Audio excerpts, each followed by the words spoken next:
I've been in several large medical device and pharmaceutical companies in Europe, and one of the striking aspects of some of those companies was the number of separate divisions. Basically, you had a division for lean experts and coaches, full-time people, and you had Six Sigma, another division specifically in relation to Six Sigma.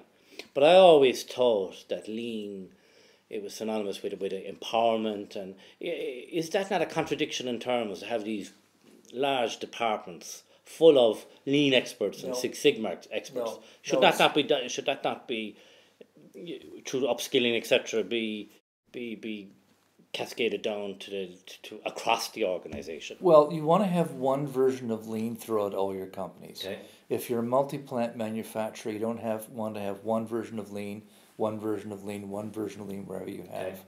But as the question for lean versus Six Sigma, really they're both two sides of the same coin. And they have to do with how under control and how stable your processes are. So if you're new to lean and to process improvement, you might have a tremendous amount of variability, in which case you'd want to have lean tools. In China, for example, we refer to this as the cow knife and the chicken knife. So you've got big problems, you've got to bring a big cleaver, the cow knife. When you've got little problems, when your processes are more in control and they're more stable, then it's when you want to turn to the Six Sigma tools. Okay. Now, for a mature industry like the pharmaceutical industry, Six Sigma is entirely appropriate. For an industry that's just getting lean, for example, healthcare in North America, Six Sigma is not called for. Why? Because the processes are not under control and they're not stable. They don't even have standard work. So they've got to have the cow knife. And Damien, would you concur with that?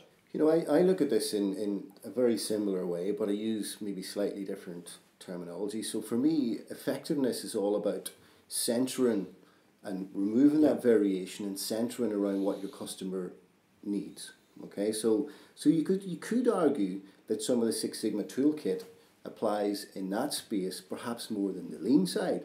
But effectiveness is only one half or one side of the story. The other side of the story is efficiency as well. And that's very much where lean can come in, and the toolkit associated with lean can help you make your processes much more efficient. So if you think about it, what we're talking about here is a box of tools and a culture change.